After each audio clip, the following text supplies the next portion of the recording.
and welcome to Stay at Home Pilates, and we are looking at increased ranging of movement through your spine by doing this seated exercise. Now, if getting down onto the floor is awkward, then please feel comfortable to do this sitting in a chair. When you are sitting, you want to be sitting right on your sitting bones. So if you don't quite know where your sitting bones are, and you pop your hands underneath and just give yourself a little wiggle there, you will feel that you've got bones in there. So that forms the base of your pelvis. Now I want you to sit on those sitting bones on your pumped up tyres. If you're unsure of what I'm talking about, it's gone over in the other videos. So trying not to repeat myself too much. When you're sitting on your sitting bones, pulling up on your pumped up tyres to get a straight back. Now this can be quite tricky if you've got tight hamstrings, tight back. Sitting in this position, you might feel that you're not quite in the right place. So it could be that you might need to sit on a block or a book, quite a strong book. So when you sit, you are supported. Now you might need a big book, a big block. You might need to sit on your chair. In order for your back to get into that upright position, you need to do this with a straight back. So look at yourself in the mirror, see how your alignment is, adjust yourself what you're sitting on in order for you to get that back straight. I don't need a block, so I'm taking it away. So once you are sitting on your sitting bones and you've got your back straight, the legs are in a parallel position. So the parallel position, ankles and knees, hips and shoulders. Yeah.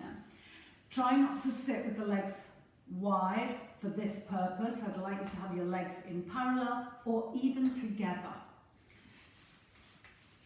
Holding under your thighs, feet on your tripod, and you're sitting into a nice upright position as if there were a dot over your head, and you're sitting up to try and get the crown of your head into that dot.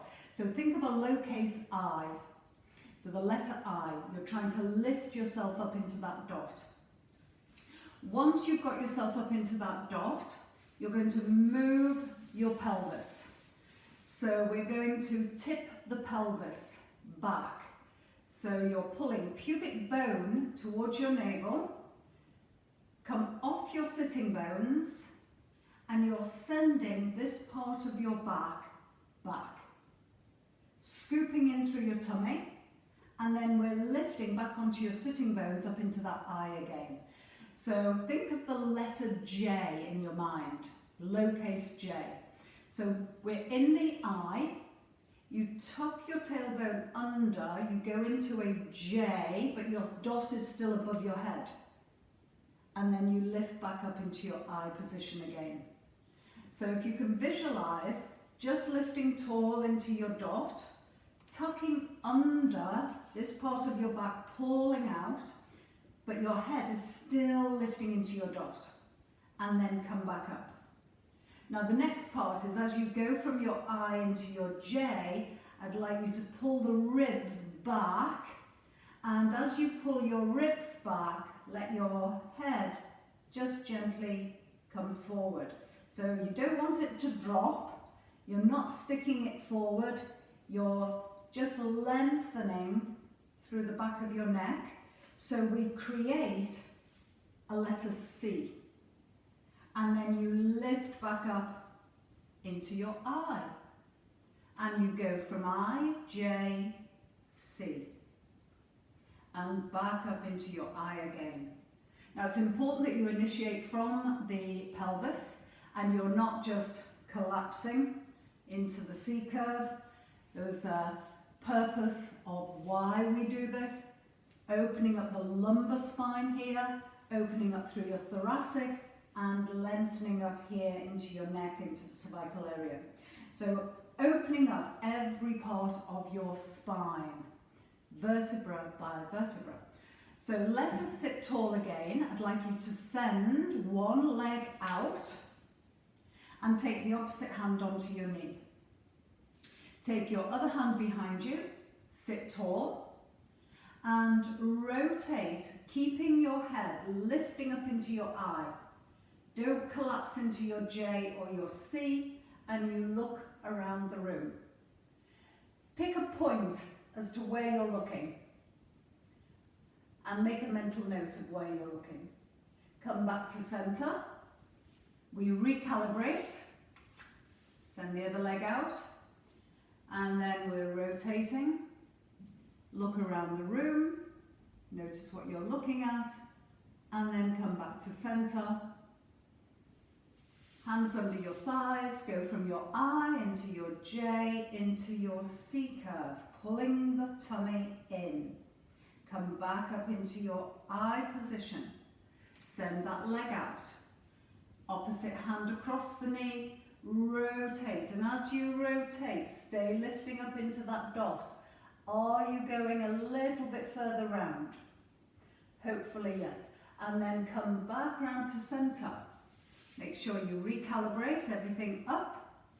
And then rotate again, looking around the room. Are we going a little further? Maybe just a fraction. And then come back to center. Now I'd like you to come back to center, and as you go into your I, breathe in. Go into your J and C as you exhale. Inhale to come up. Send the leg out and exhale to rotate. Inhale to center. Exhale to rotate. Inhale to center. And exhale to go through the J and your C curve, pulling pubic bone to navel, keeping the shoulders down. Inhale as you lift. Exhale as you rotate. Each time you rotate, you should feel that you're going just that little bit further. Inhale to center. Exhale to rotate. Inhale to center. IJC. Exhale. We're going to do that just one more time. Inhale, up. Exhale, rotate. Keep on those pumped up tires. How much further have you gone? Inhale. And exhale. Magic. Inhale. IJC. And come up to sit. Wow. So the reason we get further is, think of every bone in your back, every vertebra in your spine, and remember that each vertebra is a joint in its own right, and in between each of those vertebrae you have that fluid that keeps us mobile and keeps our buoyancy. And if we're not moving those joints, like any joint, then that fluid doesn't replenish and it wears out. So the bones get closer together, you get a little bit more wear and tear. So we need to keep moving the joints. Even if it's only a small amount of movement, we need to keep moving joints that are movable. So obviously you're not going to move a joint that's broken or it's fixed or fused. But any joint that is movable, we need to keep it moving in order to keep this fluid around the joint, in order to keep it healthy.